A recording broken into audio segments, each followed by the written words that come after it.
Test. Test.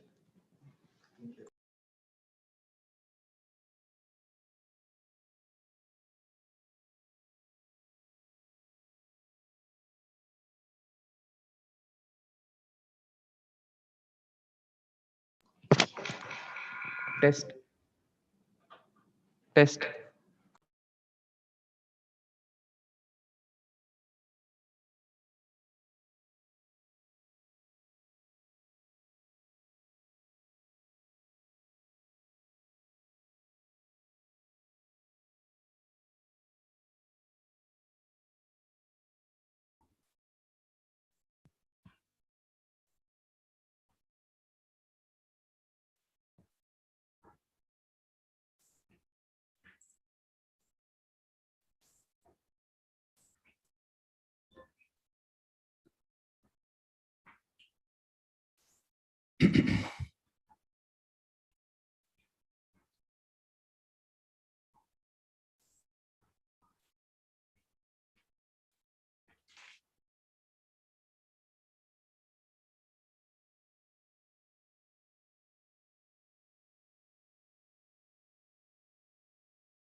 Hello, Mr. Srinivas. Good Hello. afternoon. Hello. Yeah. Good afternoon. Good afternoon, everyone.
So they're all warm greetings from the Office of Global Engagement, IIT Madras.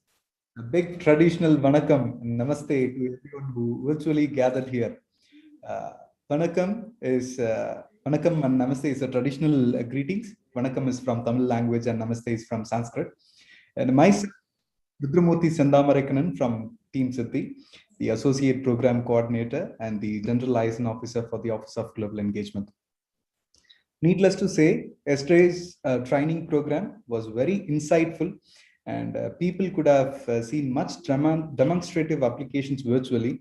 And back to today's program on technologies facilitating access to value chains and markets.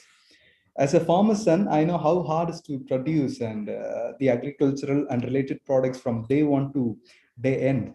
And, and taking it to the customers and the final markets, that's another story. But this is a technological world. The world is keep on changing. So the adaptation is very much important. The concept of e-markets are growing.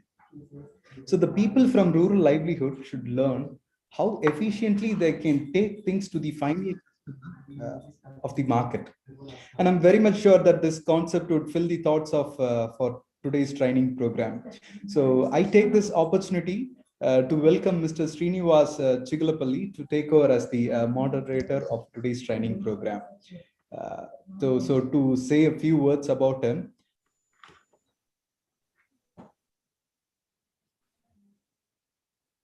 So to say a few words about him, he's the project officer for Rural Technology Action Group at IIT Madras, and he did his MTech in Technology and Development at IIT Bombay.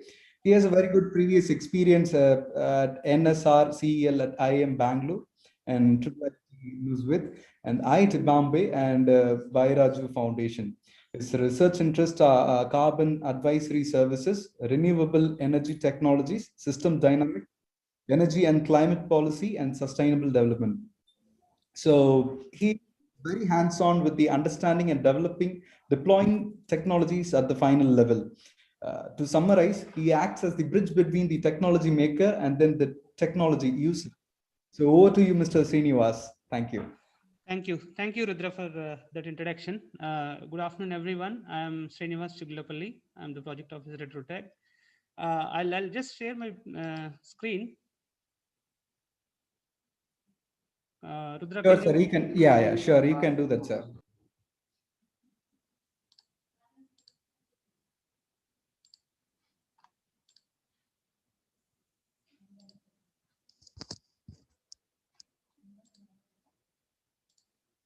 So all of you can see my screen?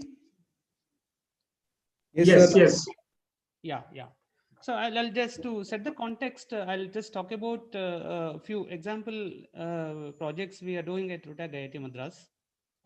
So which facilitates basically the rural consumers, rural folks in accessing markets and diversifying their product portfolio.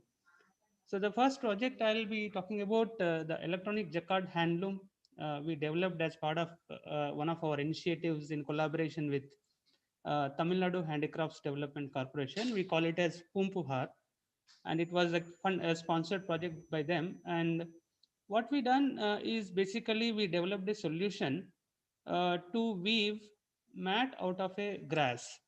I mean, it's not a new thing. The mat weaving is already there from long, and the korai grass is actually grown in the riverine deltas of India, especially southern India. And this grass is actually harvested, and then you dry it, and you do some polishing of the grass, and then you weave it into a mat. This is typically done in floor looms and pit looms. If you look at the image, you can see women weaving a mat out of the grass in a pit loom. So this pit loom, it's very traditional loom. The poses and the ergonomics are, very difficult to, weave the mat in this particular pit looms and floor looms. And also it takes a lot of time. For example, the typical mat dimension is around 5 feet length and 3 feet width. To weave this kind of mat, usually weavers take 6 to 7 days. So hardly, I mean, they can earn 100 rupees a day with this kind of approach. And then this Pattamadai mat, which is a Korai grass mat, has also geographical indication. So, which is a languishing god in southern India. And these particular mats are also gifted as a wedding gift, especially in South India, in Tamil Nadu and Kerala. And so they approached us to do something for this particular languishing art. Then what we did was, over a period of 5 years, actually, we developed this electronic jacquard handloom. And the innovation lies in the concept of this handloom, jacquard handloom, from textiles to grass mat weaving. So actually, so we took this electronic jacquard from textiles, and then we implemented it for this korai grass, which is basically, again, in korai grass, you have two varieties. One is finer variety, which has less diameter, whereas you have coarser variety, which has more, more thick. And this particular EGH is specifically designed for fine korai mat weaving. And as of now, we installed 7 EJH, that is electronic jacquard handlooms at Pattamadai. 4 we installed, and so far the weavers, women weavers there in Pattamadai society, they designed around 200 mats with a lot of complex designs involved. And also they don't have to think about the design now. So everything is actually automatic. I mean, you insert an image and you get the design. So in the subsequent slides, I'll also show you.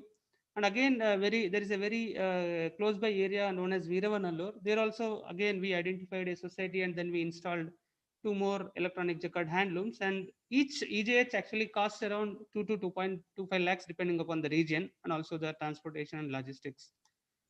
And if you see the left-hand side, you can see the image of electronic jacquard handloom.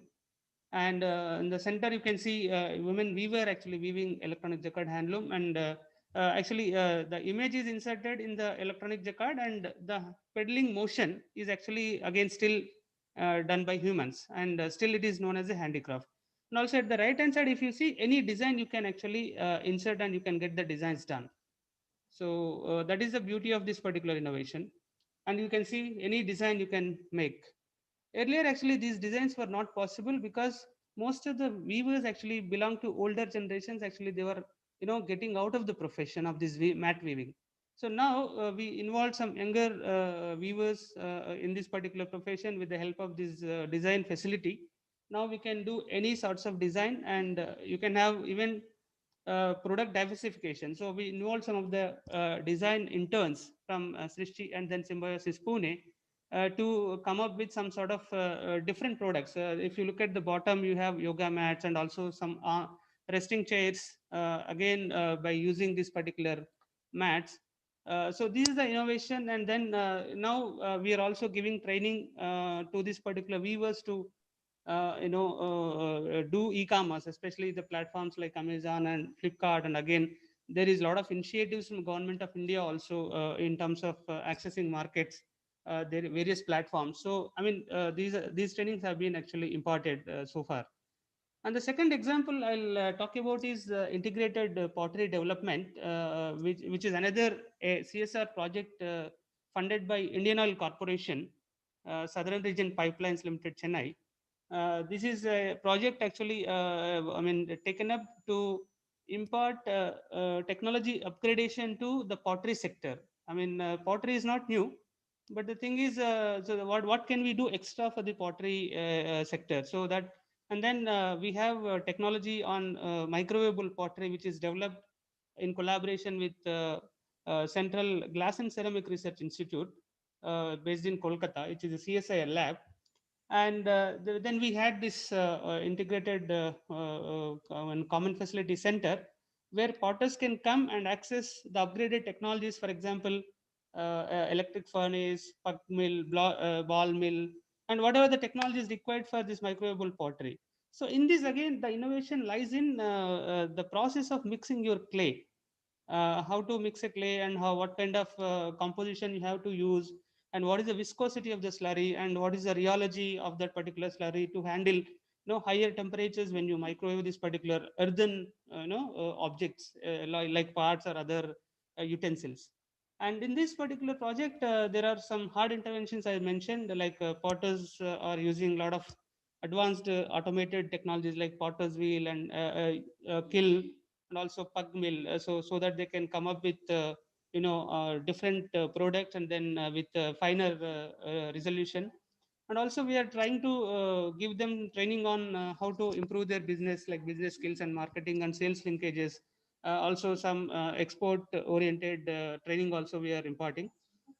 So, for example, if you look at the image, a lot of trainers, I mean, pottery trainers have been trained so far, and then they are actually coming to center, and they're using this existing machinery, like jigger and jolly molds, and so many other equipment which is out there in the common facility center, and then they're getting trained. And then they can also use this common facility center on a kind of service mode. I mean, they can come and use, and then they can pay some nominal charges, and they can sell their produce in the nearby market. So that's it from my side. And I think so, like this, if you can impart technologies and the skill set required for the rural communities, definitely it will add more value, and also it will create a lot of synergy between the technology developers and then the end users. Yeah, that's it from my side, and I'm open to questions. If there are no questions, maybe I'll introduce the next speaker.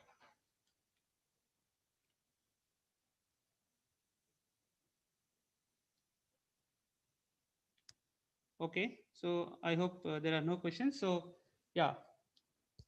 Hi, hello. Yeah, please go ahead. My name is Maureen from Kenya. I'm Yeah. just asking, are you like changing making anything from plastics, or do you have plastics in your country, which is a menace? And are you doing Yeah, I think there are many saving? initiatives in plastics, but as of now, I mean, from RUTAG, we don't have any technology to convert plastic into some value-added products. Yeah, but there are many Okay, thank you. initiatives elsewhere. I mean, there are many faculty also involved in converting plastic into useful products. So yeah, maybe we'll come back to you with a specific answer for this. Okay, thank you. Yeah, thank you, thank you.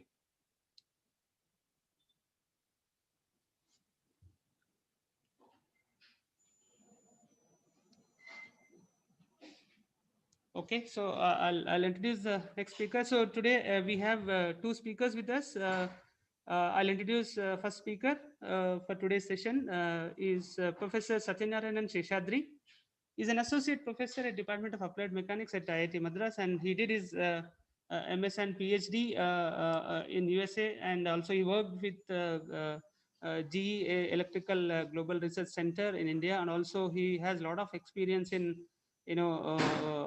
starting enterprises, social enterprises, which basically deals with a lot of innovations in giving access to markets and value chains in terms of value add a lot of products they produce. And also he has research interest in waste heat recovery, and then thermodynamics of energy use, and aerosol technologies, and currently is focusing on optics-based instrumentation for gaseous emissions and particulate matter, and also is working on technology and policy roadmap for enabling CHP, combined heat and power, in Indian industries. This is in collaboration with Center for Technology and Policy. Over to you, sir.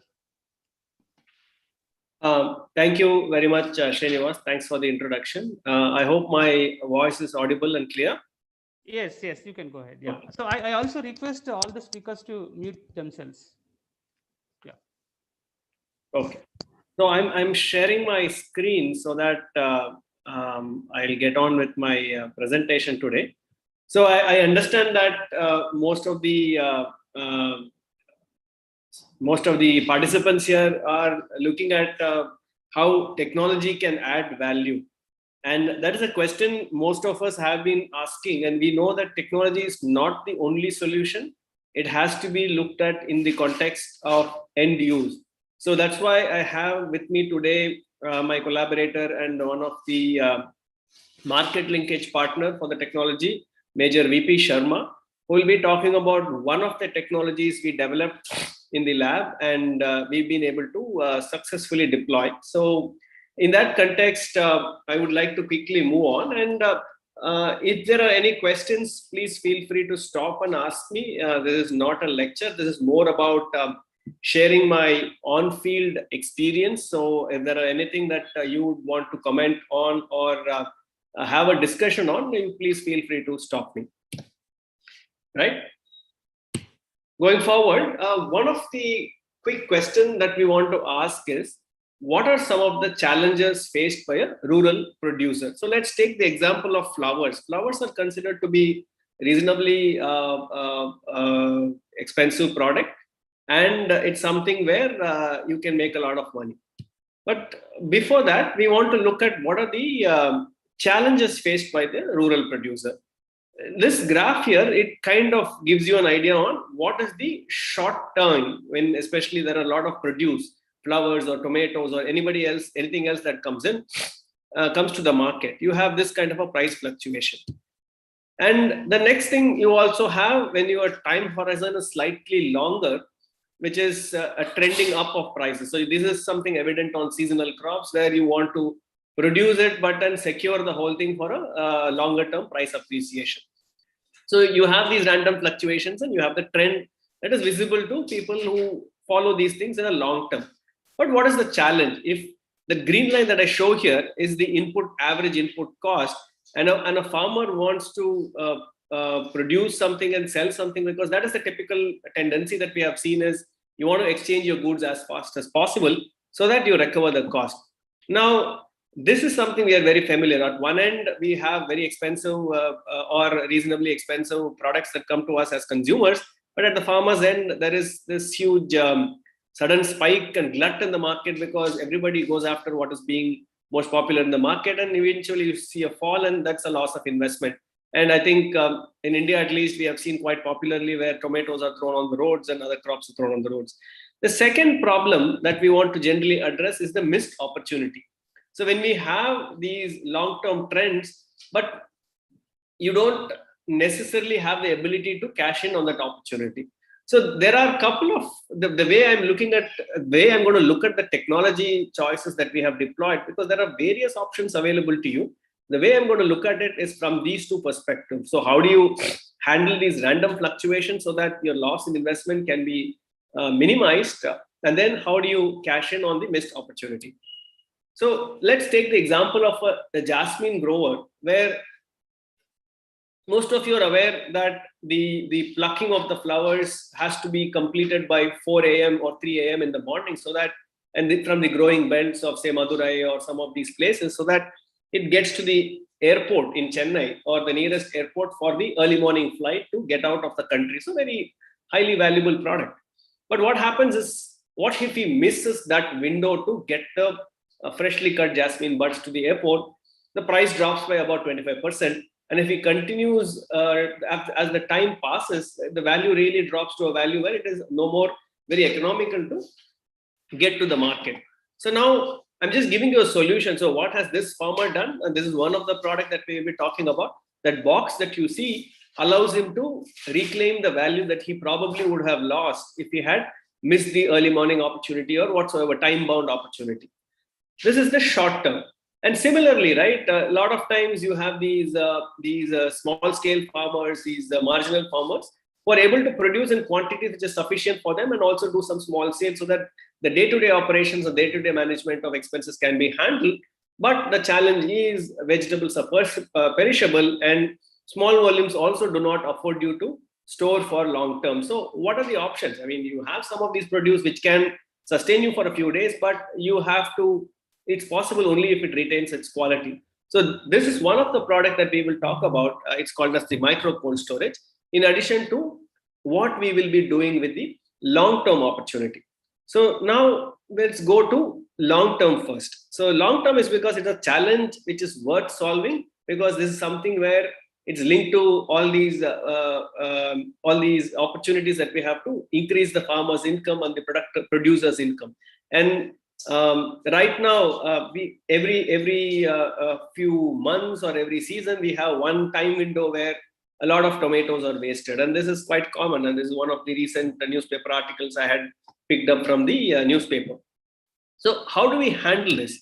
So before we go to giving out solutions, we want to understand what are some of the simple post-harvest technologies that are available for handling the produce. So let's look at short term. You have the cold storage and we have the micro cold storage. So I will talk about both of these things. Then you have the longer time frame, where there are two ways by which you can look at it. You can look at it in the low value addition framework. You can look at it from the high value addition framework. So the low value addition framework is generally infrastructure cold storage. Here it really only takes into account the seasonal variation in prices. Potatoes are available at some time of the year in plenty. The cost is low. Somebody who has access to large capital and large infrastructure can store potatoes and then cash in when the prices of potatoes increase. But that's something like not easily and available to all farmers at a scale where we are talking about the micro scales. And also it is not something where the variety of production and all of these pose the challenge, because to create large infrastructure, you really need kind of homogenization of variety of practices and produce. So that makes some challenge in especially a country like India and many other Asian countries where there is so much variety available there. So now let's look at the higher value addition and how does that help. So in higher value addition, there are generally two steps, right? You have processing and you have removing moisture. Removing moisture is one of the most popular age-old practices, which still is valuable and effective. And now it is being improved by newer and technologies and improved processing methods, improved handling methods. So in terms of processing, you already know there are many such products available, juices. I mean, if you look at the end product, juice, mix, jams, jellies, and all of that, you understand that. And for certain crops like seeds and other nuts, it's oil extraction. The more interesting part now becoming more popular is drying. So in drying itself, we have now the concept of solar dryers. People have always used sun for drying. Sun-dried tomatoes are extremely popular and famous. And now because of all the exposure that we have, these are products that is becoming famous everywhere. And my friend Major Sharma would be talking more about that. And if you want to go to slightly larger scale and also want to go to slightly more valuable products like cardamom or raisins or cashew or anything like that, you have these heat pump dryers. So I will just introduce that a little brief, and maybe we will then probably see how it can help. So in terms of technology itself, what we are really looking at is simple technology interventions that have a very significant value addition potential. So in that context, I will just introduce the Gratitude Farms project, which Major Sharma will be talking about a little bit more. The objective is sun-dried value-added products. So the image that you see here is certain kind of chili, and then now popular superfoods like moringa leaves, herbs like mint and other things, which can be made into tea.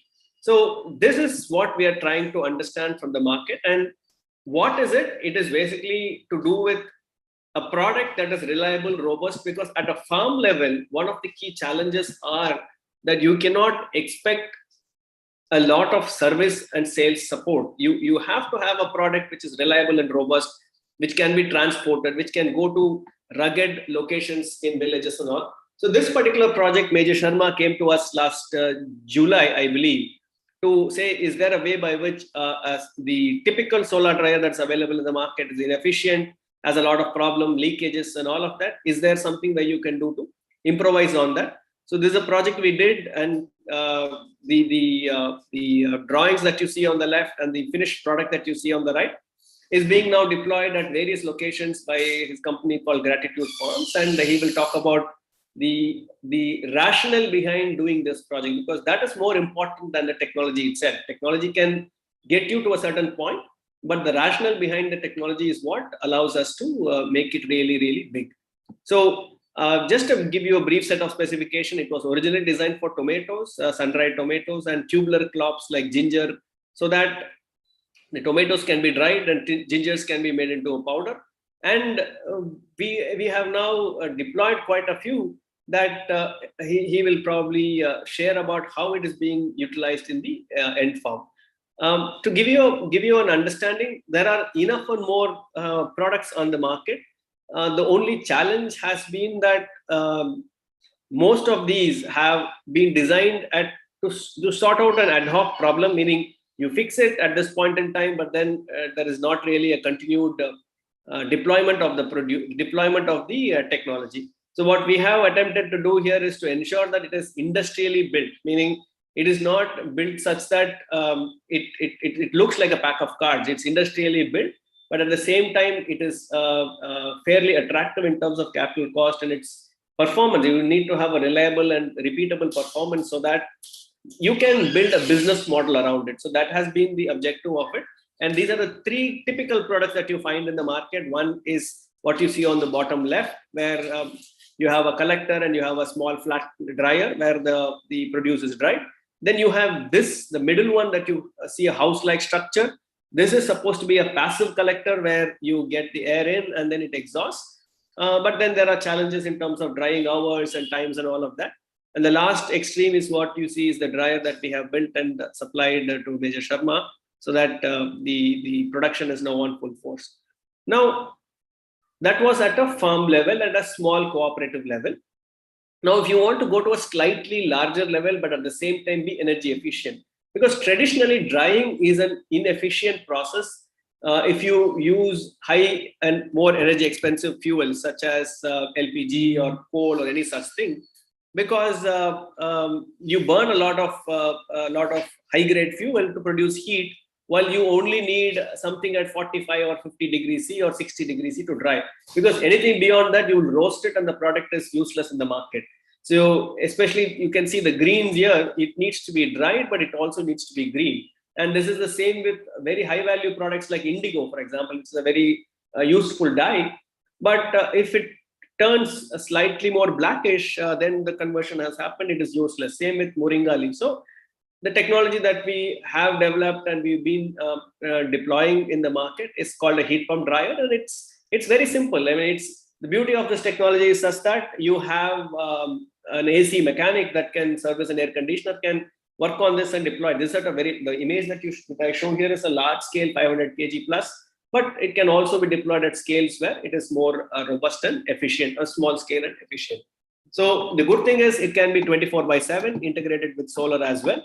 So you also do away from the challenge, and also one single phase grid. Single phase grid is available in most places. So you do away with the challenge of weather vagaries, and you get into a more reliable production, because market linkages, unfortunately or fortunately, requires reliability on production, and that's where I think most of the interventions and the support that people like Major Sharma provides is helping us. Now, I had thought of breaking my presentation into two stages, so that right now I can have Major present his story from Gratitude Farms, and then I come back to the short-term value addition by solar cold storage. So if that is okay, I would like to hand it over to you, Major Sharma, so that you can share the story of Gratitude Farms. Thank you so much, Professor Satya, and thank you for making gratitude a part of this August forum. It's really an honor. What I will try to do is in next 15-20 minutes, take forward what Professor Satya has explained about the solar dryers and what we in Gratitude Farm are doing. I'll share my screen and you should be able to see my presentation. All right. I hope you can see my screen. Yes, we can see. Great. So, a quick word about what we do. Gratitude Farms and Gramonati Trust are two sister organizations. We are a group of army officers and technology professionals. Two of us have worked in Cisco for many years, and before that, I had worked in Indian Army for 16 years. So now for last 3 years, we have been running this social entrepreneurship for primarily ex-soldiers and rural women. And our aim is to get dignified livelihood. We focus on organic farming and value-added products. So when we were trying out the revenue enhancement for organic products, they are very highly perishable. We realized that solar dryers are an excellent option. So what you see on the right are the same solar dryers that Professor Satya was explaining about, 20 kg capacity and excellent performance. So let me just quickly tell you how we use and why we use it. Our mission, of course, is to help 10,000 rural entrepreneurs develop amongst the youth, women, and ex-servicemen. Now, before I get into the details, I think this 1 minute video will tell you a lot about what we are trying to do.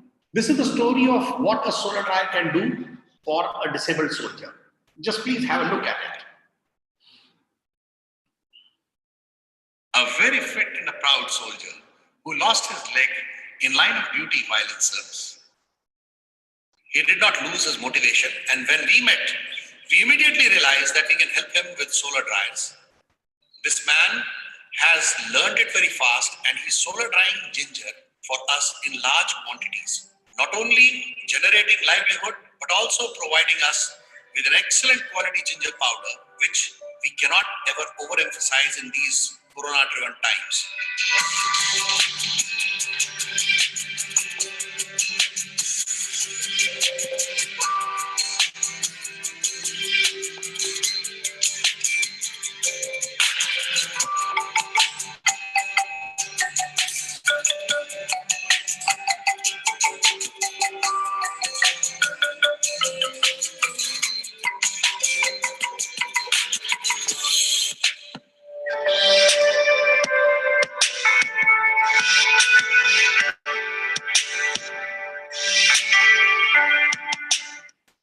Now, this particular soldier story is, he's a role model for us. As you saw, I mean, disabled soldiers present a very difficult and difficult to understand picture. They're very proud, but they're also often very helpless. Now, when we provided solar dryers, I'll explain the model of how it works. Not only did he take it up, it started giving him monthly livelihood right in his home without traveling out. But after a few months, he came back to me and asked me to double the capacity. And I asked him why. He said, "Sir, I want to employ girls from my village for this work." Now, this is the power of what a simple, well-designed device can do to rural livelihood, from unemployment to self-employment to entrepreneurship. Now, let me just explain why solar dehydration from our perspective, it makes a lot of sense. First and foremost, solar drying in a sun-rich country like India, like many tropical countries, can help reduce the wastage of unsold vegetables, greens, and fruits. Not sure if you are aware, as much as 30% of the production from harvest till the homes is lost because of a variety of reasons. If you can reduce even 10% in transit, you'll be saving this country a hell of a lot of vegetables and raising the income. In our case, sustainable livelihood for ex-servicemen and women. And I'll explain the model which works best. And most importantly, the investment pays for itself in less than 18 months. And it is a very highly scalable and replicable model. So let me take you very briefly as to what really we do. It's about the livelihood. The wastage is prevented. We are using the 20 kg solar dryers developed by Aspiration Energy and designed by Professor Satya's team. And we provide 2 solar dryers of 20 kg capacity. The important thing is that whatever the solar dry, we buy back and sell it in the market. The ex-soldiers and the women are paid 250 rupees per kg for finished products. So I don't give them any fixed income. I give them solar dryers, I give them the raw inputs, I give them the training, my quality person is there. In the measure of the finished products that they provide, I pay them 250 rupees. So, like in case of Havaldar Muniappan, he is averaging something like 40 to 50 kgs of solar dried products every month. That makes it about 20 to 25,000, 60 kg to 80 kg, that makes it about 50 to 20,000 rupees per month. Now, with more solar dryers, he is going to increase the capacity. 1.2 lakhs approximately, including transportation. It is the cost for each rural woman or ex-serviceman. For raising capital, we approach the state rural livelihood mission, NABARD. In case of army, I'm reaching out to Sadbhavna. For the operational cost, end to end, everything from the supply of raw materials to the transportation to everything is handled by my organization, Gratitude of the Gram. The monthly earning with just 2 of them can be 7,000 to 8,000. In case of Muniappan, we have provided 4 to 6, 4 initially and now more than that. And the life of these solar dryers is minimum 7 to 8 years, and that's the income that can come. Investment pays for itself in less than 18 months, scalable and replicable. And we, in addition to just the income, we help them develop grassroots leadership and micro-entrepreneurship. And it's an environment-friendly production, 0 carbon footprint. So essentially what happens? We take the raw input, we have the array of solar dryers with different groups of women or soldiers. So one is the group of soldiers, then you have this organizational structure promoted by government called self-help groups of women. We work with a lot of them, and they are trained in solar dryers. They do the solar drying. The finished product is given, we pack and label it, and then we sell it in the market.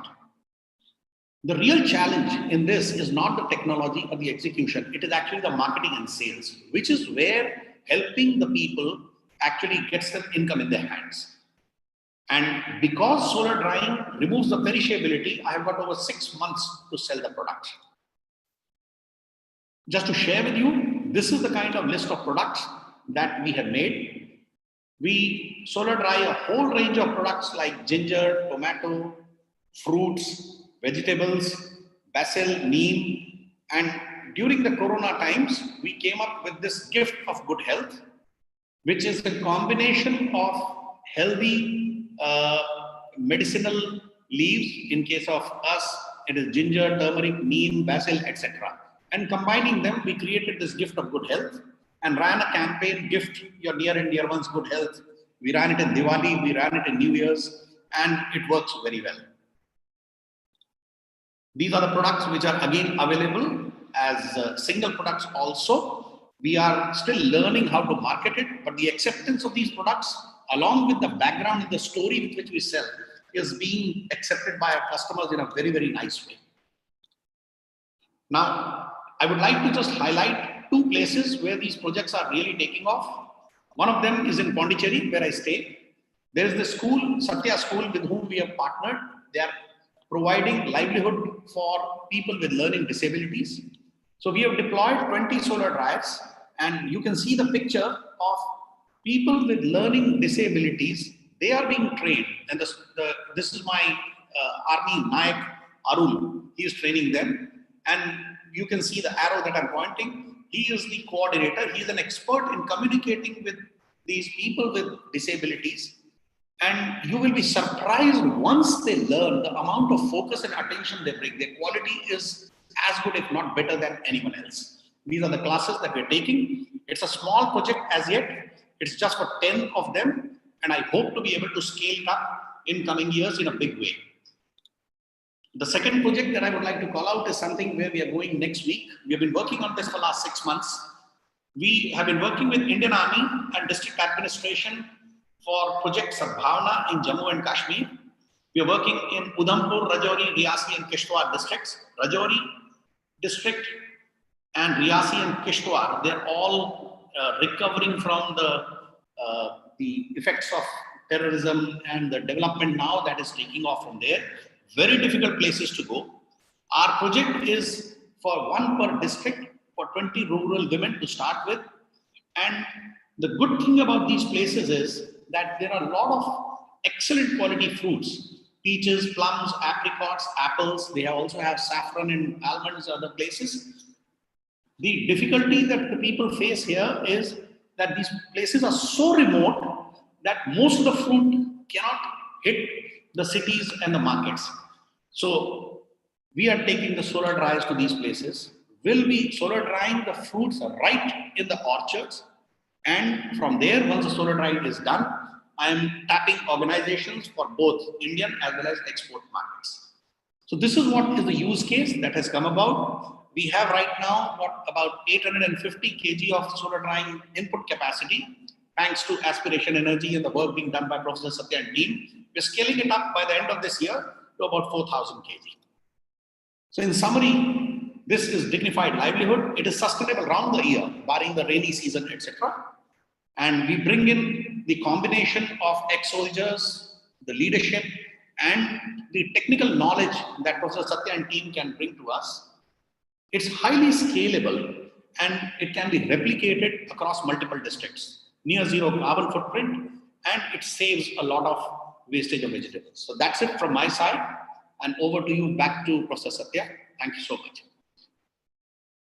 Thank you, Major Sharma. I think the market story is very, very important and very needed for people to see, because it's easy to create technology given the problem that is defined to us. But I think what's really interesting about what you have done is replicate and scale the technology. So I would like to share one more such technology, which probably gives a similar kind of approach, but with a short-term potential. So what Major Sharma presented to you is a long-term value addition potential, where a set of farmers can come together and create a small cooperative. So there was a question on the chat window which asked how effective is it at an individual small farm holding level. Individual small farm holdings is sufficient to create highly value-added products like leaves and like Major Sharma said, the moringa leaves and all of that. But it is necessary that there is an aggregation mechanism in place, because the farmers themselves do not have the necessary market reach. So an FPO or an FPC kind of an organization, or the new internet-driven aggregation companies, there are quite a few that has come up, which does farm to fork. So it is important to tie up with the aggregation along with the value addition. So value addition by itself is of little help unless it is tied up with the aggregation.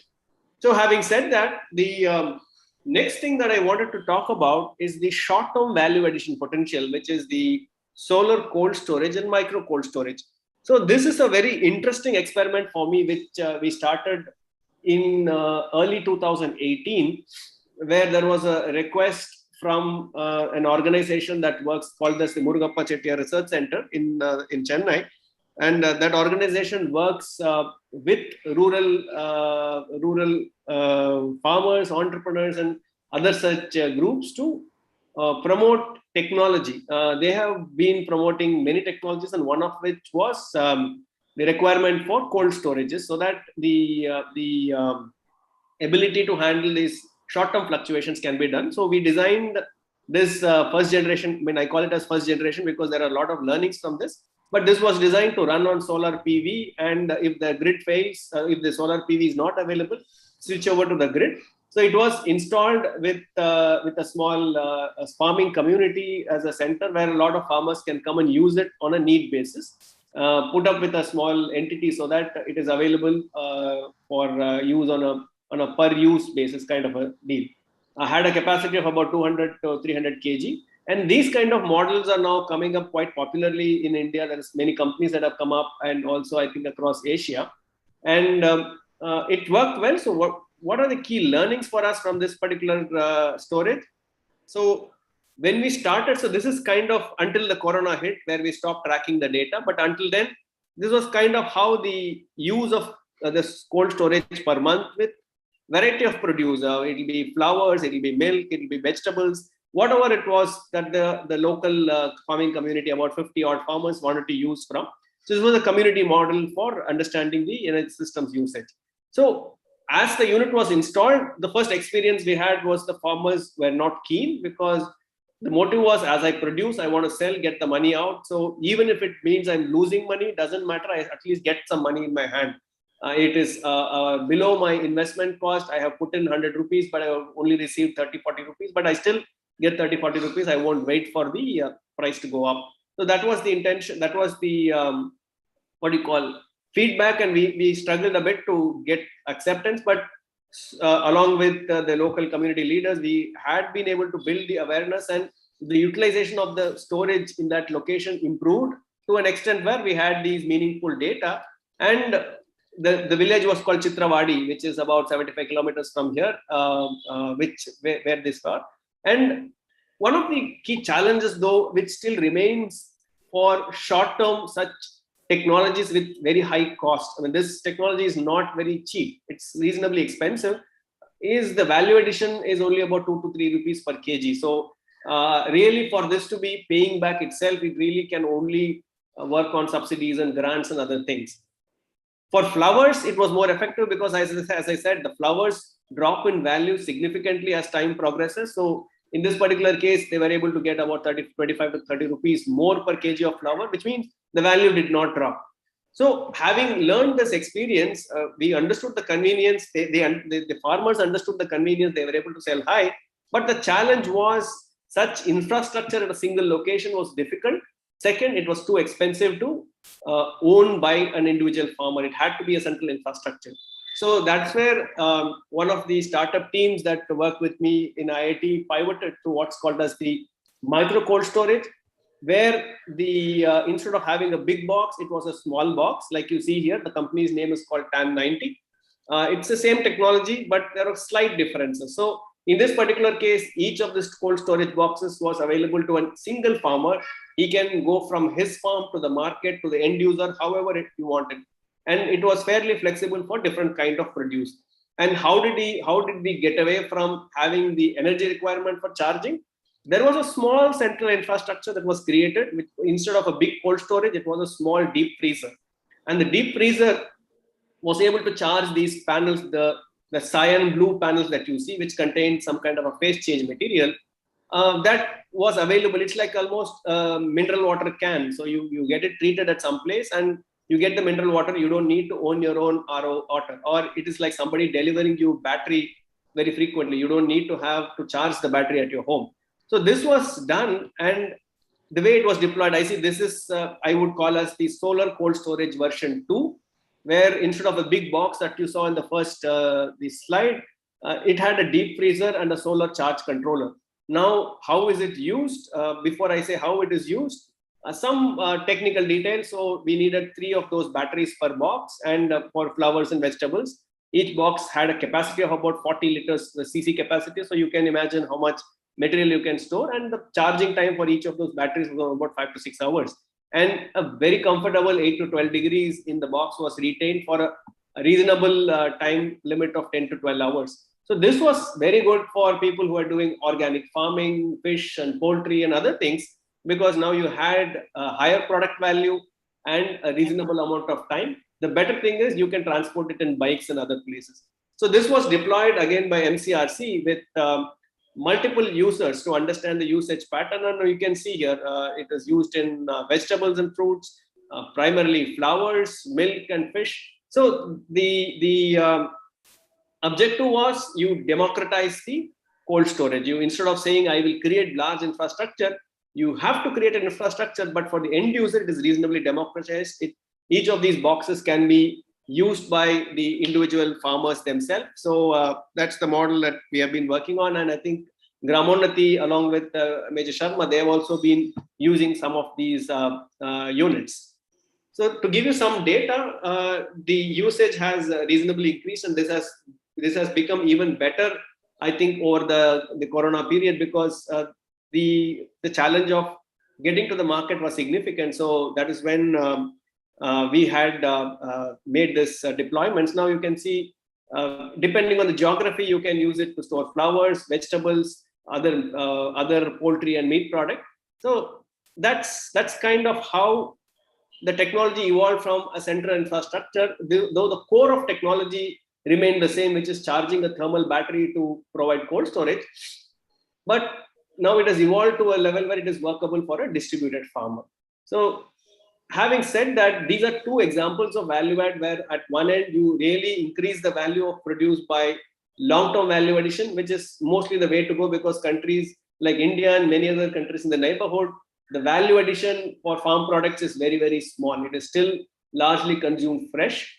That is on the one end of the spectrum. But on the second end of the spectrum is, how do you manage these micro variations so that on a day-to-day basis you can handle these fluctuations and not lose products to spoilage. Especially milk is one such thing, where organic milk, where pasteurization is probably not done, if you don't get to the consumer within about 4 to 5 hours, you lose the quality, unless you are able to put it slightly at a lower temperature. So you extend the ability to reach a slightly larger customer base.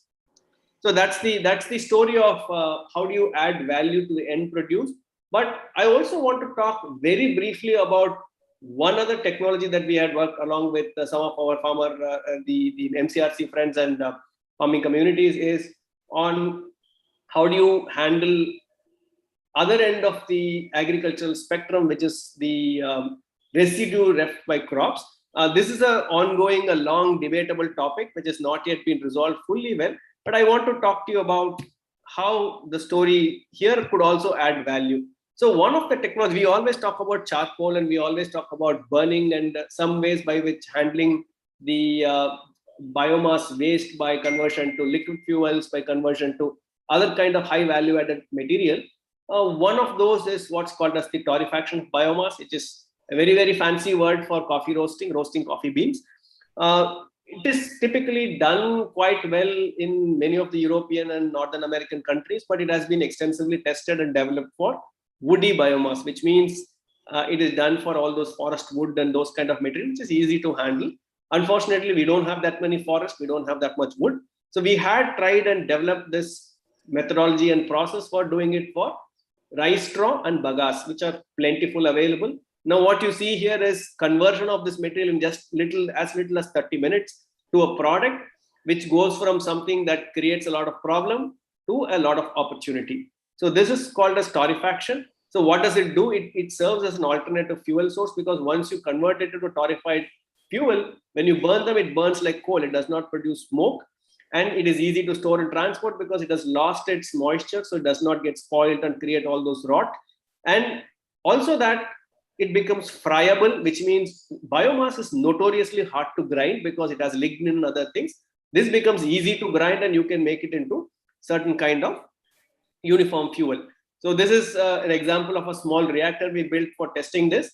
And once you process it through the reactor, now the further upgradations of the reactor and all of that can be done, and it depends on the end use and application. But technology wise, it's something which is very feasible. You convert the straw to certain material that you see there, you put it in a pelletizer, and what you get is a reasonably high quality biofuel. Now, in India, it's still a challenge to get this to the market because you still have a lot of cheap fuels available. But world over, they're moving towards a premium for biomass generated fuel, and there is a renewable energy premium on torrefied fuel in most of Europe. And the benefit of this kind of fuel is that it's easily co-fireable with existing power plants, unlike biomass. So it is being considered for renewable energy credits. But nevertheless, it's a technology that's worth watching and observing. And it is also something that can be deployed at a distributed scale and can be, just like all the other products and projects that we described, this is also easily amenable for aggregation. So In conclusion, increasing product value, which we really want to do, is a combination of affordable technologies, market linkages, and just about that, understanding the market needs and putting the value there. So it really leads to increasing the farm income. So with that, I would like to end my presentation, and I would be very, very happy to take any questions as it comes. Yeah, thank you, Professor Satya, for the wonderful session. Yeah, I think there are some questions in the chat box and questions related to what are the adoption rates for all these technologies, according to you, I mean, with your experience. So as you have seen from Major Sharma's presentation, the solar dryer is something which we are getting a lot more traction in terms of understanding. And one of the key differentiators has been, as he mentioned, is the robustness of the technology, because that has been the problem many people have faced who had deployed certain of these earlier versions of it. In terms of the cold storage, the solar cold storage, as I have described, is a reasonable problem because it does not, it is an infrastructure, but not sufficient infrastructure to add value.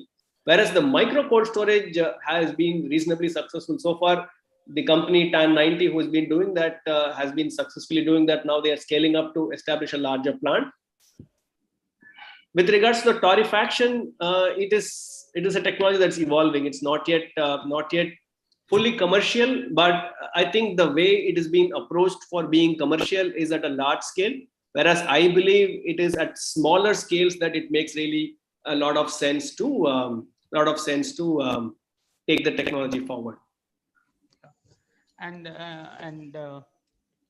how can we get solar dryer if needed in Africa? So there was one question from the. So we would people can write to me. I had put my email address on the chat window, so we can work with a couple of partners to enable them sell it out, send it across wherever there is an opportunity. Yeah.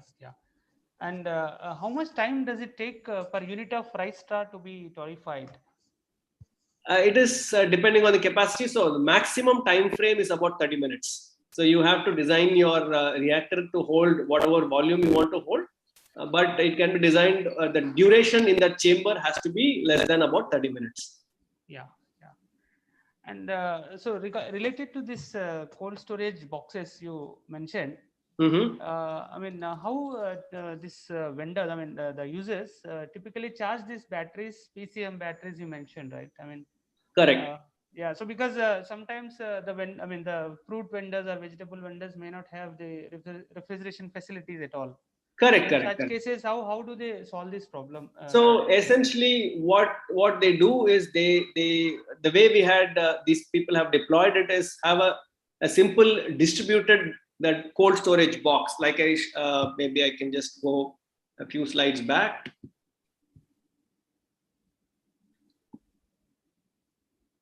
Yeah. So this kind of a small infrastructure is created so that the deep freezer that you see here can charge, and the typical cost for charging each of the panel is about 3 to 3.5 rupees. So a box would need about 10-12 rupees worth of panel, and which can hold it for about 12 hours. So that's the math that works out. So since we are charging it using solar power, so the real cost is only the cost of the infrastructure that we created. So it is about 3 to 3.5 rupees for charging one panel, and each boxes needs about 3 panels. So that's the entire cost of the operation for you. Okay. Yeah, I request the participants to type in their questions in the chat box. Yeah. So another question on there is very huge quantity of crop residues and other related biomass is getting generated every year. So the question is whether torrefaction can be a good solution to this burning issue. Are there any other alternatives to this? I mean, so torrefaction, as I mentioned, it is one of the, in terms of affordable technologies, it is one of the first ones that you want to do. I mean, obviously the first one is just burn it. You just burn and convert everything to carbon and put it back into the soil. But any kind of controlled combustion, torrefaction is one of the first affordable technologies. Then there are obviously more and more complex technologies which you can go to hydrothermal combustion, hydrothermal liquefaction, all the way to converting all these residues to biofuels and bioplastics. Now the question is, each of these, as you add more and more complexity, it really requires bigger and bigger scale to be profitable. So that is where the whole idea of making it such that it is sustainable at a reasonably small scale, but bringing the aggregation ability, because you can make it small, but the small itself is not sustainable if it is not routinely used. So the aggregation ability along with small scale distributed technology is what we are looking at, and torrefaction is one of those technologies which is very suitable for that kind of small scale operation.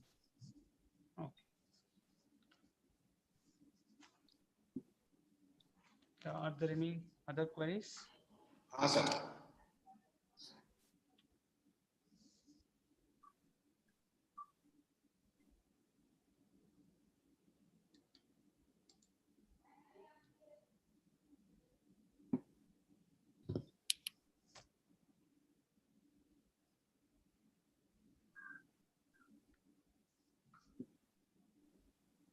So typically, I think one of the question, I think it was already answered, but the question was, what will be the implication for a small farmer who has little or no capital or saving? I think that's where Major Sharma's model, where the dryer is given to the farmer and the produce are also given to the farmer, and then they have this model of supplying and receiving the end product as well. So the farmer really gets paid, or the family of the farmer really gets paid for the value addition, some kind of a value addition charge. I think that is also one of the models where we have been working, and I think provided there is some amount of support for that kind of a model from an FPO or an FPC, it might be useful.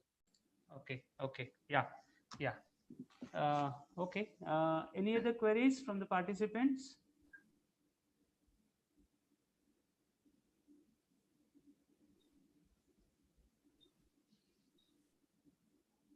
I think we have covered all the questions in the chat box. I would like to look at if, yeah, I think, okay, yeah, comments only.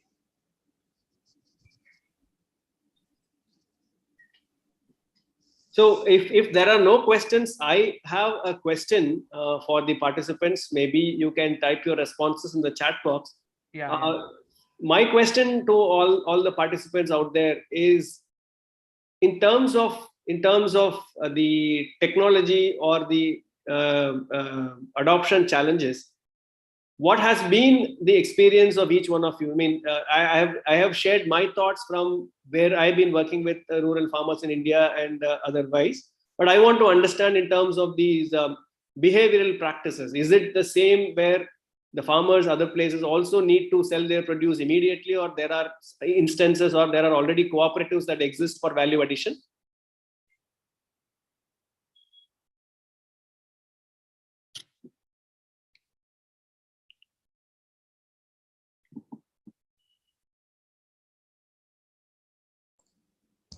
Hello. Yes.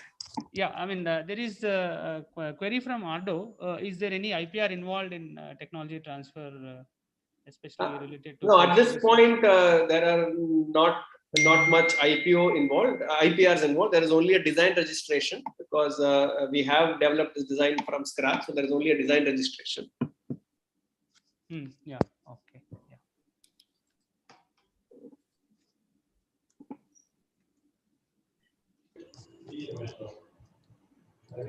Hello. Yeah. So my query to Major VP Sharma. Hello. Yes, please. Yeah, sir. Actually, I mean, how do you actually go to the consumers and then propose your intervention? I mean, what are the challenges you face, especially when you go to small scale farmers, or you said women are involved and ex-army people are also involved. So, I mean, how do you deal with these challenges? I mean, how this particular technology intervention is actually adopted by them? So, I mean, what is the kind of procedure you follow? I mean, what are the things actually required if someone wants to venture into this kind of activity? And yes. Yeah. So seeing is believing. This is a very simple technology. In our case, and like I can tell you for anyone, they get it. They are facing this problem of wastage of vegetables, not being able to do any value addition, and hence improve incomes. They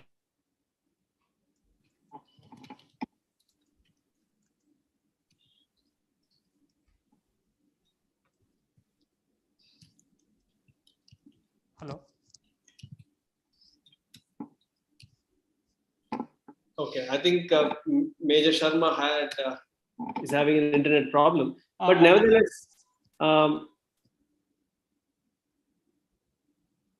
nevertheless, I think one of the Hello?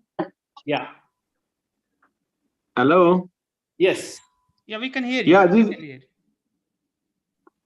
this is Ali Isa from the Arab Organization for Agriculture Development. And thank you for a very nice, even I can say, presentation and demonstration of the prototype technology that is really promising. For the context of at least in the countries in Africa, these technologies it seems to me, very helpful. Okay. But farmers are always having a very small size of land, and the production is very limited.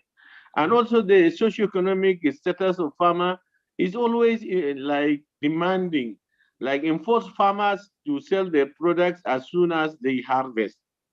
Okay. And also there is another issue. Farmers haven't got any idea about such a kind of technologies. You see, they haven't got like even aware there is something like this can help them at the farm level or even at the village level. Okay. So also that there is now like a trend that the government is like adopting, even in Kenya, in Sudan, in many countries, they're adopting the development of farmer institutions that can help in development. So that is also the window that we hope that these farmers can access such a kind of technology, which is very promising. And as you know, the daylight time in Africa is ranging between 12 to 14 hours a day.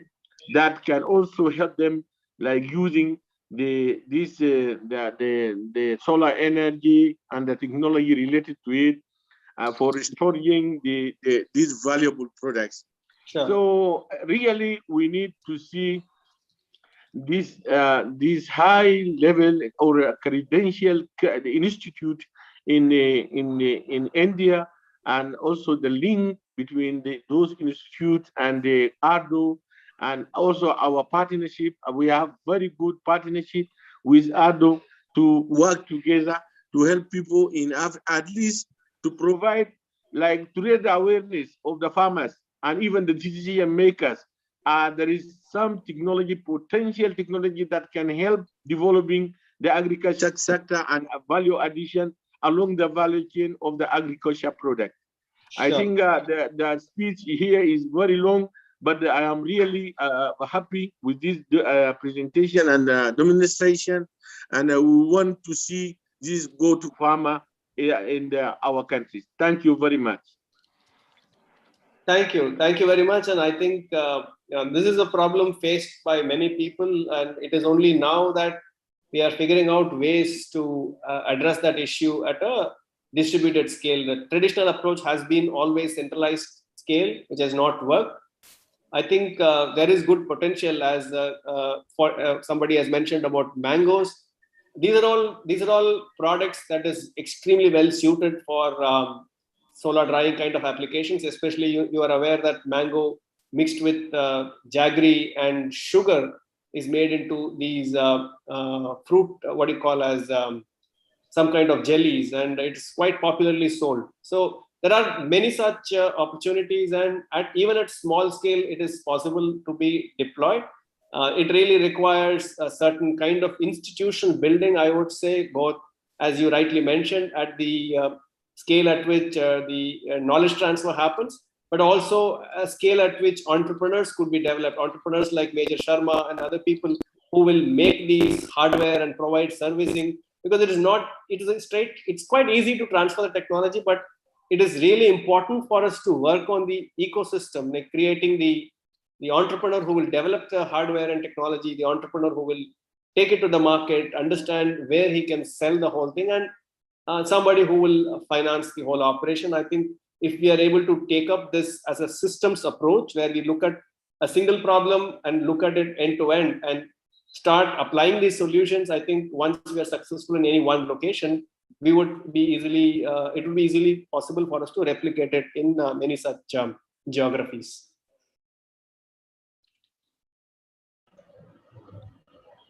Hello, sir. Hi. Yes, thank you for this amazing presentation have been done.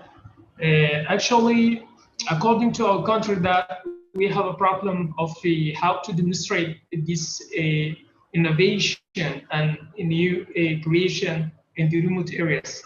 The main problem, all these things that are located in the center, this is a big problem. I think there's a problem of internet problem. I don't know. My voice is clear or not? Your voice is very clear. Not audible? Audible? It's audible. Yes, it is audible.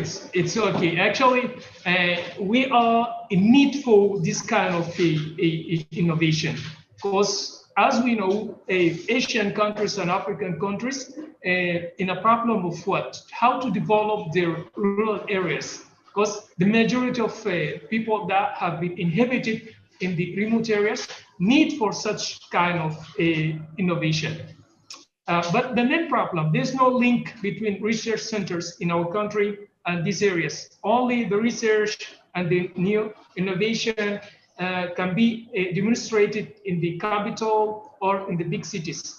And the people who are in need for this kind of innovation, the remote areas. So we need for more helpful or cooperation to make exhibition in these areas to demonstrate this kind of innovation in order to let it touchable to them, and even though to be affordable by supporting of the organization. I think this problem can be solved. For example, I can give you an example. Nowadays we have onions. The production of onions is highest nowadays. But after might be 3 months, there's a problem of what? There's high demanding and low supply. The price will be raised up and become unaffordable for the people. So only the solution by what? By drying onions using solar. It can be helpful for us, and it can support the country, can support African people. It will not all African, I mean the global can be benefit from the solar and can be benefit from this kind of devices. I think that. So let us working together and sharing our ideas. It will be helpful for us as the people that looking for development. Thank you for this chance, and I'm very, very happy that to have this participate with such people like you. Thank you, sir. Thank you very much, Omar. And I have shared my email address in the chat window. You can reach to me. You can reach to me through our global engagement office at IIT Madras, and would be happy to support in whichever way possible for us.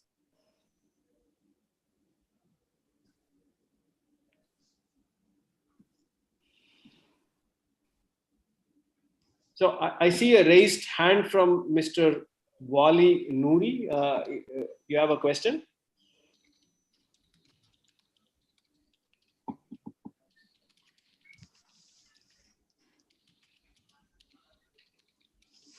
Yeah, Professor Satya, actually there is one question I think from Uzoma from Nigeria. Okay.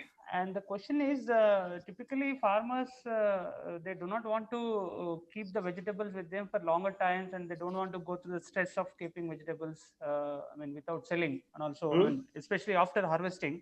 What are the challenges you faced while implementing these solutions? Especially dealing with the small scale farmers those who do not have enough capacity to handle this kind of stress. So maybe So yeah. it is farmers are extremely entrepreneurial. You just have to show them the value that you create. Once you show them, then they will take up the technology quite well. So like Major Sharma presented here, the way he had overcome this challenge is offering 100% offtake. Okay. So one of the ways by which many of these interventions could be helped is having the market facing organization formed first, and then having the ability to offtake 100% of the produce from any of these technology interventions. And once you show that there is a demand for the products that you take off, automatically more people will join in. And that was my experience with solar cold storages as well, where once the flower vendors realized that if I just store it for a couple of more hours, I can still retain my original price, as opposed to rapidly dropping it by 25, 50, and 75%, then it becomes fairly sustainable. But that initial market facing organization that enables or alleviates that anxiety, saying, I will offtake all your products, just use the technology, that really is required, and that really helps. Yeah, I would like to add to what Professor Satya is saying. The important thing for sustainable income is to first define the market linkage and what products you want to do. So I'll just give you a few examples. In this part of the country where we work, moringa is one of the most common trees. We found out, and we don't use the drumstick of moringa as much as the leaves of moringa and the flowers of moringa. And we planted trees, and we give these seeds to the farmers to plant it all along their boundaries of the farmlands and also in some full acres. Merely collecting the leaves of moringa, solar drying, powdering, and I'm sure most of you know that it has now become a superfood in these COVID-19 times, and the market potential is huge. So just by convincing people to go in for things that have a market value, that is a first and foremost step. We don't have to do many complicated things. We also do a lot of tomato, onion, neem, and basil, and curry leaf, etc. So these are very easily available things with most farmers. Help them to get the market. Most of the time, the farmers have this problem that they produce first and then look for a market, and perishability takes its toll, which is where solar drying and these interventions they help. Okay. Thank you, sir. Yeah, any other queries? Hello. Yeah, please go ahead, sir. Good afternoon to everybody. I have two questions. One, board technology was very important, but unfortunately, we don't have a standard dryer in Afghanistan, and also the second technology, the cold storage box. How we can to standardize this technology, and how we can get this technology in Afghanistan? Thank you. Sure. One of the main rules of standardization is making this modular. And you would have noticed that the way we had progressed is making it fully modular. It helps in two ways. One is it helps reduce the cost of making it. It also helps in terms of making it in such a way that it can be shipped as a flat pack and assembled. So in terms of how do you get it in Afghanistan, I really don't know immediately how we would ship it there, but if there is a way by which we can find certain entrepreneurs or enterprises that has common linkages, we can work with them. Or if you are aware of anybody who is working in both the countries, that you would. Alternatively, we would work with our global engagement office and AARDO to figure out is there mechanisms by which some of these can be transferred. Thank you.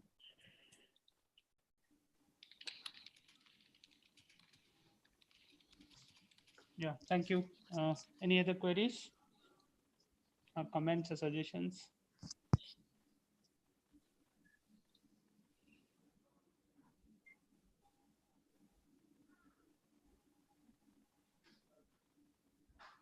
Okay, then I'll ask the participants one or two queries. I mean, you have gone through the presentations. How many of you, I think, you feel that these technologies can be upscaled in your countries? I mean, what are the kind of opportunities you see? For example, Professor Satya mentioned about cold storages and solar dryers, and also the torrefaction, converting waste into some useful product. I mean, how do you see these particular technologies in your countries? I mean, Hello. yeah. Please go ahead, sir. Please go ahead. I think both of this technology is very important, especially in Afghanistan, because Afghanistan is one of agricultural country, and also the cold storage box is very important because still we don't have such a technology in Afghanistan. If we transfer this technology to Afghanistan and also to standardize the dryer which we have in Afghanistan, it will be very important for the poor people of Afghanistan, also for the farmer. They can shape their materials, raw materials to the city, and they can link themselves to the markets. Thanks. Yeah. Okay. Any other comments or suggestions on this? I have one question for Mr. Wali. In Afghanistan, what kind of products are you looking at in terms of drying or cold storage? What kind of products would you want to apply this to? In Afghanistan, I think we have different fruits, different thing to dry, such as you mentioned it in the pictures. Most of this material we have in Afghanistan, but unfortunately, we don't have a technology to dry this material. Most of them is damaged in our country, especially with farmers. There is no some technology to link the farmer in this raw material to the market. This is a big problem in our country.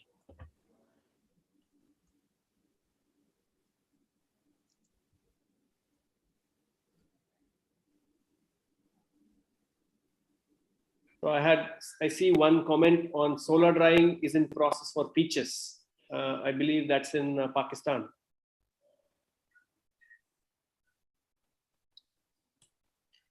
Okay. Yeah. Any other comments or suggestions? Yeah.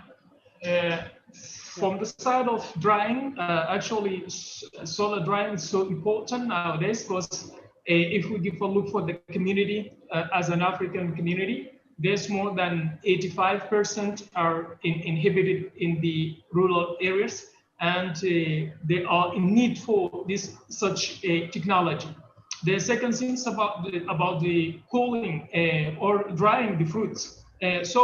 We have a production of the mangoes, for example, that during the period of the after the rainy season, there's a high production of mango besides guavas, lemons. But the main problem is about the marketing, because there's problem of transportation for shipping all these kinds to be exported, and high costly. As we know, the legislation between the countries might become a barrier or become an obstacle for this kind of production to be exported. So the only solution that by using small factories or establish this kind of technology in our countries can be helpful for supporting them, and even can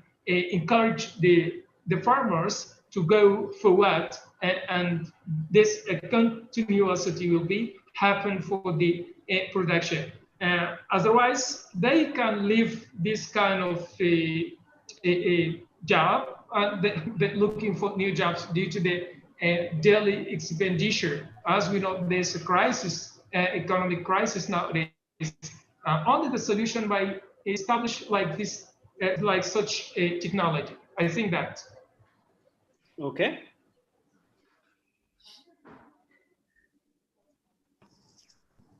And what kind of support do you have from the governmental organizations or any such entities for establishing a small cooperative or some of those systems for doing this kind of technology adoption in your country, Mr. Omer? Actually, as I mentioned previously, all this kind of technology have been centrated in the center as a capital, because our country just now coming out from the civil war. We have a civil war around 30 years, and now we're looking for development. We're looking for the settlement. We're looking for the coexistence of the community, and we are in the correct time now to start using the support and subsidy of the government. Previously, there might be two projects had been established in Khartoum for drying onions and the fruits, but it's from if you give a look for the country, there's around about 15 million. One capital, one town cannot solve the problem, because we need it to be established in the area that where the production produced. Okay, I think that makes sense.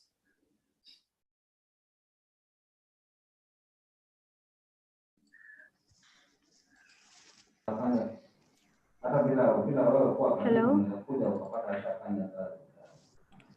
Hello. Yeah, please go ahead. Yes, I'm Miriam from Kenya.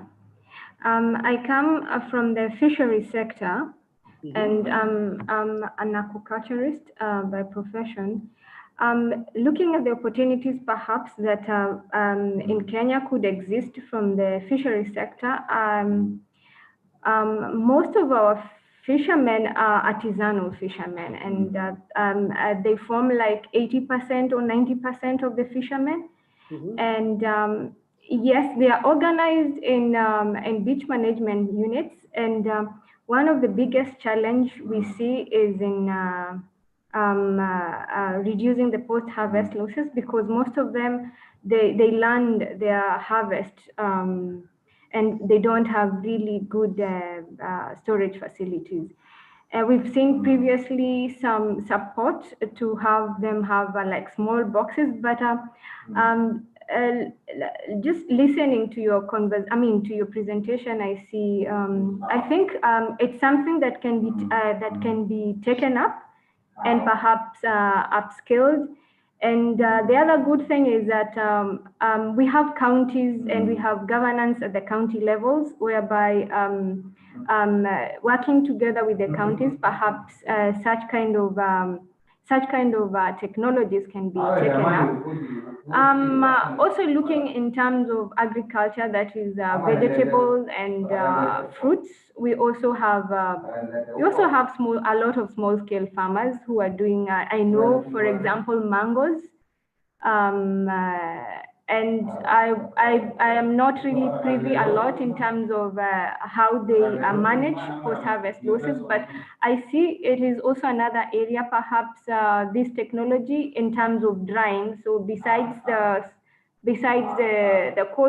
micro boxes for cold storage, perhaps the solar dryer could also support the fruits, because we have a lot of mangoes, especially at the coast, and we normally see a lot of losses when we have a spike in production. So those are some of the areas that I could think of. And for the fishermen, they are well organized, because they're organized in their small units and they have their own bylaws. So it's pretty easy. And working together with ChemFree, perhaps my institution where I work, it could be easy together with the fisheries department. It could be easy to see how such a technology can be taken up. Sure. Thank you. Would be happy to support, and I have just shared our email addresses in the chat windows, and please feel free to reach out and see how we can help forward.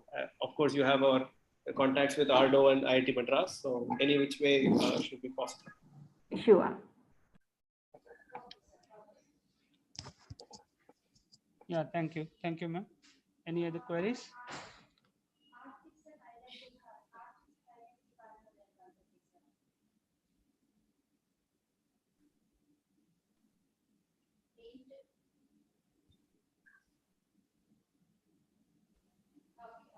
Yeah, I mean, meanwhile, I'll ask a couple of queries to Major Sharma and then again Professor Satya.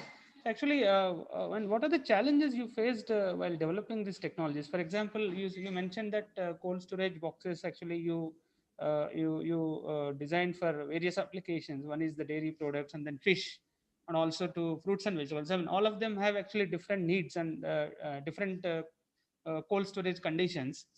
I mean, how did you actually come up with this solution? One solution actually for everything. So, I mean, how did you arrive at that solution, and what were the challenges while developing this technology? Because there are other models of other technologies to solve this problem, but and what made you to come up to this particular solution? So, I mean, just I wanted to understand.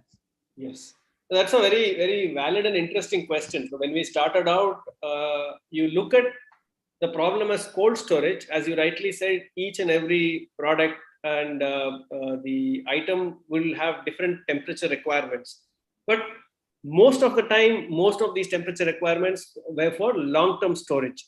So when you start looking at cold storage as a last mile or as a first mile, so normally when we look at cold storage, we are looking at the long-term opportunity to store it for weeks together or months together and then deploy it again. But if you look at the problem as a last mile and a first mile opportunity, which is where in India a lot of problems occur. Either the last mile failure happens or most commonly the first mile happens.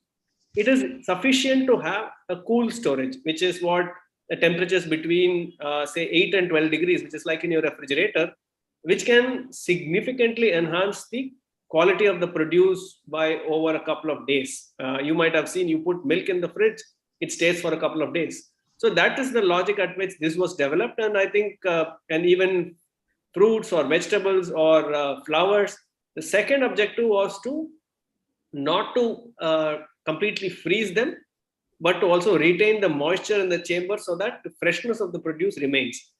This is not in any way a full-term solution for a infrastructural cold storage need, but this is a solution for a short-term handling of problems either due to market fluctuations or due to certain logistical issues where you need to store it for a few hours to a few days to take it to the market. So that is how we looked at it, and that's how this problem market fit, as you would call, came about. Okay, yeah, that's good. And also, I mean, I just wanted to understand, I mean, also, I mean, when you said in your presentation, there is a method of removal of moisture from the products. When you do that, I mean, is there any way we can regulate this evapotranspiration from the fruits and vegetables so that the cooling requirements can be minimized? So in terms of removing or holding moisture, when you want to do cold storage, it is required that you retain the moisture, because otherwise you will have shriveling of the fruits and vegetables. So the chamber is nearly saturated at about 90 to 95% humidity, which essentially means that you are not removing moisture from the food. The removal of moisture is more towards the drying those produce, where you do have certain removal rates which you want to maintain so that you don't have loss of flavor or loss of certain product quality. Okay. Yeah. So I mean, proceed. Thank you. And is it the same case with solar drying also in the case of?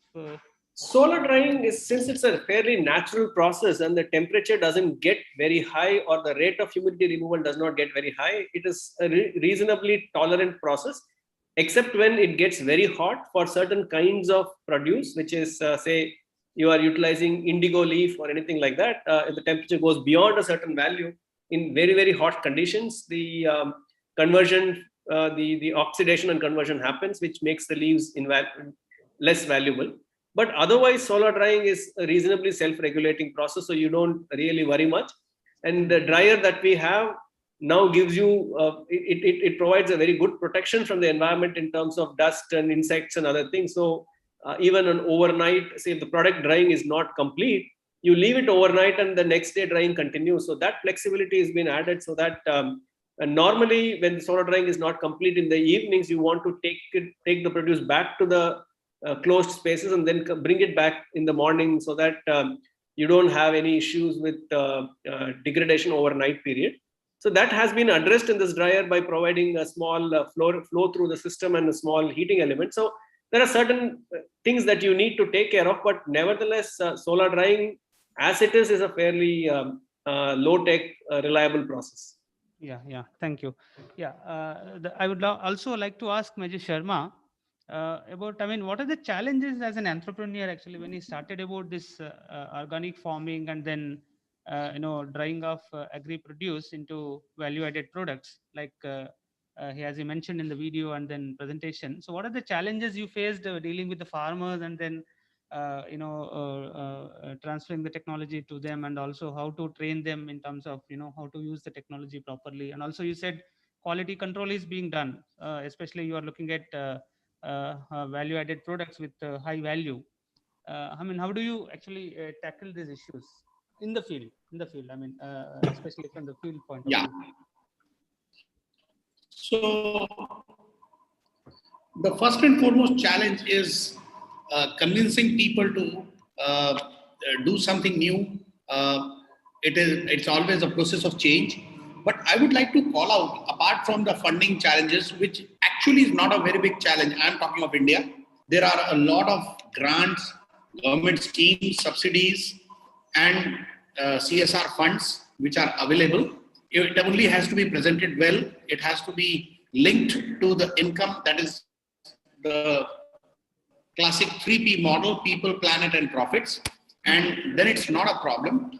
However, the challenge that I faced on the ground with the farmers, whether it's for organic farming or adoption of this, is the lack of patience. You see, everything takes time. This is a WhatsApp generation, and I was actually surprised to see the percolation of lack of patience among the farmers. When we do organic farming, it's all about turning the soil very rich and nutrient rich. For organic farming, it takes time. When we are talking of solar drying of organic products, I do only organic products. It's a process that needs to be gone through. We have to do a lot of deliberate study. We don't rush into these projects because each of these solar dryers is costly. I take a lot of time to study what is the produce, what is the type of training that is required, how will the logistics work out, and then the market linkage. Having done all that feasibility study, only then we go. And once we go, the idea is that within 90 days, people actually start generating income. So while it worked in many cases, but the adoption, because it's new, because people want the returns right away. Now that causes a bit of a challenge. But that was something that was initially. Now we got a lot of solar dryers and we've got a lot of success behind us. So we don't really have to struggle hard to convince. When people see themselves, they really believe it. Just to share with you the example that I was giving in my presentation, one NCO where we did this, the video that I showed you went viral within the army circles. And now I have over 50 ex-soldiers who have already approached us with the layout of their rooftop as to how many solar dryers can they actually put up there. And they are willing to do everything, including funding the solar dryers. So this is a very heartening thing. It takes a little effort. It's a process of change. That I would say is the first issue. The second issue, of course, we also had this process of learning. We didn't get it right in the first go about the product selection and what will really get maximum bang for the buck. You are talking of people who may or may not have access to a lot of raw materials. So we did a lot of study. Just to give you an example, while the farm produce the vegetables, fruits, your greens, etc., what I talked about, they are a logical choice. One of the things that we found, which was absolutely fantastic, was non-timber farm produce. It is basically, if the villages are on the outskirts of forests, the forest department itself has a whole range of raw products which are available at a very low cost to the villagers, which can then be solar dried. Now, this is something we couldn't figure out initially. But so what I'm trying to say is that challenges and opportunities lie abound. We just need to connect, we just need to explore and have an end-to-end linkage, and then these projects fly. Yeah. And so just to follow up, who will bear the risk of rejection in case of there is no quality maintained? For example, they process it and at the consumer end, there is some rejection. So, I mean, who will bear the risk? Is it gratitude farms, so- or is it the farmers, or those who process this? Okay, so let me break this question into three parts. The raw material is supplied by gratitude, so I have to make sure that it is of the right quality and it has got the organic certification. So those things we make sure. Now, when it comes to the processing of solar drying, the risk of the quality or the lack of it is with the individual who is doing it, and we want it to be that way. What we don't want is that people think that, okay, there is a solar dryer, I can churn out any quality and I'll get money. No. So that's where it comes. So the promise of 250 rupees per kg of finished product is subject to the right quality. So every morsel of tomato, what is the color? What is the shape and the size? Because these are the things that matter. And because we sell all these things as premium products, so the premium quality has to be maintained at the output of the solar dryer. After that, if there's any issue with packaging or with processing, etc., that's gratitude farms. Okay. Okay. Yeah. Thank you. Thank you.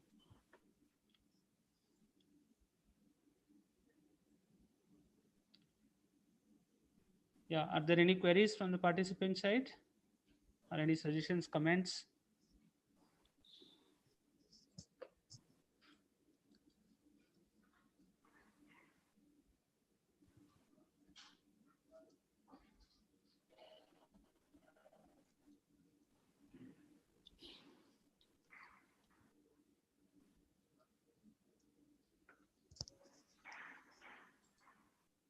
Okay. Yeah. So I think Srinivas, if there are no comments, Queries, can yeah. we summarize? Yes. Yeah. Yeah. Okay. Yeah. And I think there's one comment that has come. Yeah, again, raising awareness and encouraging producers to manufacture agricultural products. Okay. Yeah. So yes, I mean, awareness and encouraging farmers, especially in the rural areas, actually is important, because they have to know actually how technology can be, used, and also how they can make value add in the agri ecosystem, especially dealing with food grains and then vegetables and fruits, and those products which have a lot of medicinal value. Yeah. Okay. So I mean, just to conclude, I would like to thank Professor Satya Seshadri and then Major VP Sharma for their wonderful insights and lecture. And today we discussed about technologies which is more beneficial for the rural communities in terms of making value-added products out of their produce, especially leading to access to markets where they can. Srinivas, if Yeah. you Hello. can increase your volume, it will be better. Your voice is very low. 1 second. Huh? Is it better now? Yeah. Okay. Yeah. So I'll repeat. Thank you. And so today we discussed about a lot of technologies in terms of giving rural communities to access markets with value-added products related to solar drying, and then cold storage solutions for various commodities. And even from Rutech side, we also talked about non-farm livelihoods related to grass mat weaving and then pottery. Especially it's important to look at all these technologies in terms of their cost benefit analysis and techno-economic feasibility, how they can utilize this technology for their benefit and also to uplift their economic status. With this, I would like to thank the speakers today, and also I would like to hand over the podium to Office of Dean Global Engagement. Thank you everyone. Thank you, Srinivas, and thank you Yeah. all the participants for the wonderful questions and the engagement we had. And both Major Sharma and I, we look forward to working with you in any way possible. So please share your requests or concerns. So we will try to best address it as much as possible. Thank you. Yeah. Thank you, everyone. Have a nice day. Thank you. Over to you, Rudra. Yeah. Thank you, Mr. Srinivas. So thank you very much, Professor Satyanarayana Seshatri and Major Sharma, our moderator, and then our moderator of our today's program, Mr. Srinivas. So indeed to say, it was a wonderful and thoughtful session, and it was very much interactive apart from what we had on the other days. So participants would have got a very good glimpse of the different technologies and specifically about the solar drive machines and how it will impact in the lives of the rural women and help in increasing the entrepreneurial quality among them. So happy to announce the next training program on the line, that is tomorrow. So it is the topic is going to be about the technology supporting financial inclusion, where the speaker is Mr. S.S. Bhatt, who is also the CEO of FWWB, like the Friends of Women's World Banking, Ahmedabad, and then Mr. K. Kalyana Sundaram, program leader, then Foundation, Madurai. And then we have Dr. K. Vijayalakshmi, CEO of Sembulam Sustainable Solutions, Chennai. And then the event is going to be moderated by Mr. A.V. Balasubramaniam, Director, Center for Indian Knowledge Systems, Chennai. So thank you once again. Thank you, everyone. Looking forward to meeting you all tomorrow. Thank you.